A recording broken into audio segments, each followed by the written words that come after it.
At the height of summer, this is probably the time of year that you're eating the most produce. From cherries to peaches to leafy greens and summer salads, produce is abound in the summer. Since you're consuming more fruits and veggies, you're probably putting yourself at more risk of being exposed to harmful pesticides, so you should definitely consider purchasing more organic.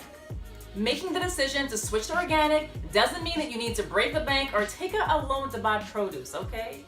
You don't even need to purchase all organic fruits and veggies. Here's where you can start. Start by swapping out those foods that have the highest pesticide use for organic instead. How do you find out what those foods are? Well, the Environmental Working Group produces a list each year called the Dirty Dozen and the Clean 15. It's kind of like the Emmys for fruits and veggies, but without the red carpet. The Dirty Dozen are the top 12 foods that have the most pesticide residue. The Clean 15 are the ones that you can probably get away with purchasing conventional instead. So with the Dirty Dozen, you definitely want to purchase organic. I'll place a link in the description below so you can grab the list. So use this list when you're buying organic. It will help you to focus in on those foods that you really need to purchase organic so you can save money at the grocery store. It will also remove some of the confusion about what to buy organic. So at the top of that Dirty Dozen list are spinach, strawberries, apples, peaches, and nectarines, just to name a few. All of the fruits and veggies that we tend to eat a lot more of in the summer. All of these foods tested positive for a number of different pesticide residue and had higher concentrations of pesticide residue than other produce. Spinach samples on average had twice the amount of pesticide residue more than any other crop. That's why buying organic spinach is at the top of the list for me.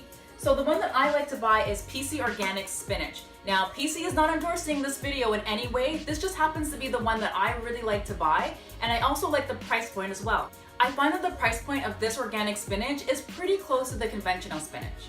So think about how many times you eat strawberries that's on that list, as well as spinach in the summer as well. If you're looking for a few other ways to save money, here's what you can do. Support local. Head over to your farmer's market and buy local. In some cases, this is cheaper than buying organic. And when you eat foods that are closer to home, they'll be at the peak of their nutrition because they weren't on a truck traveling miles and miles and miles to get to you. Think about how you feel after a long road trip. The produce grown in local farms will typically have less pesticide use as well. Buy in bulk and then freeze so that you have produce throughout the year. Experiment with growing your own food. Start small by growing things like herbs and tomatoes. It's quite easy to grow leafy greens as well. Yes, I realize you will have to shell out a little bit more to purchase organic, but when it comes to your health, and specifically when it comes to those foods on the Dirty Dozen list, you really can't afford to spend less on food. Hey, if you found this valuable, here is the next best thing you can do. Click on the link in the description below and join my free Facebook group, Fit and Fab.